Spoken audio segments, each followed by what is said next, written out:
Did you guys watch the latest South Park premiering last week? I don't even know. I think it airs on Wednesdays. We don't get to watch it until Thursdays because we don't have cable. We stream everything. So, hilarious. If you have been following South Park for, the 26 years or so, in the past few years, they've just gotten so real crisp with their social commentary. And even during the 2016 election, they had their most outrageous character, Mr. Garrison, who is homosexual and then turns trans and then goes back to being a man, but he's still gay. And then they end up, he's just really over the top offensive all the time. And then he ends up being a Trumpian character in 2016, 2017, and plays that all throughout. Well, the most recent South Park episode had Garrison, no longer the Trumpian character, but he's going on spring break, and his mate at the time, Rick, he's like, you don't want to go to one of those places again, do you? And Garrison's like, no. And then it turns out that what Rick was worried about was that Garrison wanted to rally again. So there was this whole theme about how Garrison ultimately is turning back into that Trumpian character, and he just has to rally. He has to rally. It's like an addiction that he can't shake, and he's got all kinds of enablers that are wanting him to rally, and he just can't not rally. So South Park is truly some of the most prolific commentary out there. But what we have, of course, now is the history being made yesterday of, in real world, this isn't South Park land, in real world, former President Donald Trump was arraigned yesterday on 34 felony counts. So I want to get your reaction at 217-629-7970. What do you think of what happened here yesterday in the United States? You got other countries looking on as to what exactly is going on here in America with Donald Trump, who's not just a former president, he is a candidate for president. He's looking to get the Republican nomination and considered the leading candidate. So I want to hear from you at 217-629-7970. Your thoughts on this. All right, so let's get those phone calls lined up. Good morning. You're on WMAY. Hey, what was the underlying crime that the district attorney used to upgrade the misdemeanors to felonies? And that's one of the key questions here is, so just bear with me, he laid out 34 instances of what he called fraudulent business records, defrauding people, and not having the correct line on a balance sheet or something like that. All right, so 34 instances, and these are individual payments over a certain amount of time that is somehow related to this allegation of hush money payments. Now, he says, Alvin Bragg, that, and this is the district attorney, that's illegal in New York, and it's a felony if that is done to cover up a underlying crime, which he apparently didn't spell out at all in the indictment, but did say at a news conference it had to deal with election interference or something to that effect. But again, we don't know what the actual crime spelled out is yet. Doesn't anybody on both sides has to see this as an issue that a precedent is being set? Over 30 felony charges, over 100 years he's potentially facing max sentence. I don't know if that'll be concurrent. And he's not even outlined the underlying crime to the American people. And if it's election interference, he has a major problem because that's a federal case. And the feds didn't prosecute him on that. So if there isn't a federal charge, he can't upgrade the misdemeanors to a felony. This is a travesty, and everybody should have their hearts hurting to see us being dragged through what is obviously a political stunt by the New York District Attorney. Got you down. Appreciate the call. 217-629-7970. Getting your reaction to yesterday's historic events of the former president getting indicted. Of course, you've got Alvin Bragg. He lined up and let his voice be heard as to what these charges are. Here is Alvin Bragg, the district attorney from yesterday, spelling some things out. Returned by a Manhattan grand jury on 34 felony counts of falsifying business records in the first degree. Under New York state law, it is a felony to falsify business records with intent to defraud and an intent to conceal another crime. That is exactly what this case is about. 34 false statements made to cover up other crimes. These are felony crimes in New York State, no matter who you are.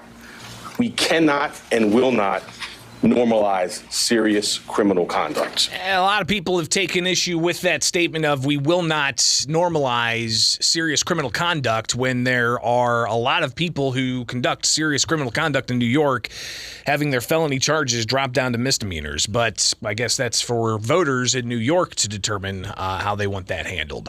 Good morning. You're on WMAY. Good morning. This buffoon needs to go away. There are 3 more grand juries convening on other charges, and it's time for some new, fresh leadership in both parties. Someone that is out there for the American people and not some agenda. MAGA, go to hell. It's time. It's time. The United States is more important than all of this nonsense. So Trump needs to go away. I appreciate your time. No, thanks for calling in, and that's what we do. We open up the phone lines for people to have their voice heard. Appreciate you calling in, 217-629-7970. Let's get to more calls. Good morning. You're on WMAY.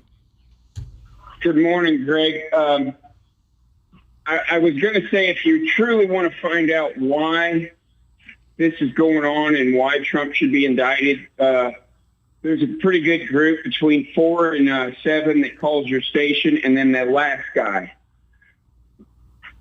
That last caller.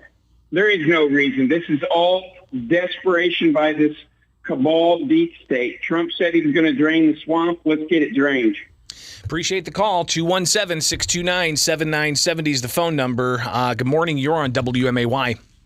Trump said he was going to... Innocent on all 34 counts. And I hope that the Democrats remember what goes around comes around. And we're weaponizing government agencies in official government processes, and it's not going to turn out well for any of us in the end, because it's just going to go tit for tat for eternity now. So, oh boy.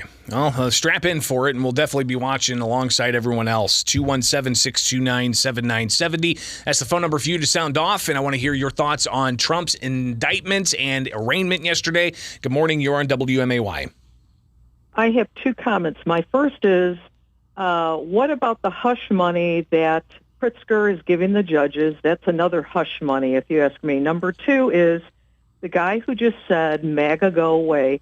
It is going to go away, and the dollar is going to crash, and life as we know it, I think we need the Trump thing to hide everything that's happening economically, and our world is about to change drastically, and people are talking about Trump.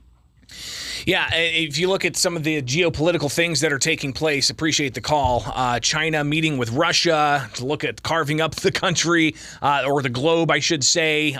Iran getting more aggressive. Saudi Arabia cutting oil. What happens to the petrodollar? If that is no longer the standard across the world, then the U.S. dollar is going to crash. Our standard of living will absolutely plummet. So there's a whole host of things going on. But yeah, looks like people just really following along, and a lot of oxygen being taken out of the room because of something like this.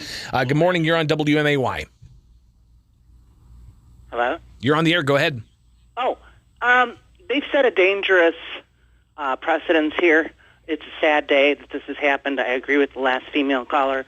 But on the positive note, they've set precedents. They've opened the door now for any state or branch to go after past presidents. So look out, George Bush, Bill Clinton, and Barack Obama.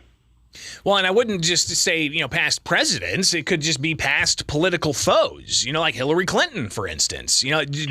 Trump had people during his rallies in 2016 chanting, lock her up. He didn't do that. But, hey, some Republican could take the DA out of Manhattan's precedent and say, here we go. Yeah. Appreciate the call. 217-629-7970. We'll take one more. We would have. Let's see if we can just hear a moment here of former President Trump laying out some of what he says this is. He calls this massive election interference. Here is the former president, talking from Mar-a-Lago last night in a, about a 20, 25-minute speech or something like that. Here's former President Trump. were like those of a third world country. And now this massive election interference at a scale never seen before in our country, beginning with the radical left, George Soros-backed prosecutor Alvin Bragg of New York, who campaigned on the fact that he would get President Trump. I'm going to get him. I'm going to get him. This is a guy campaigning.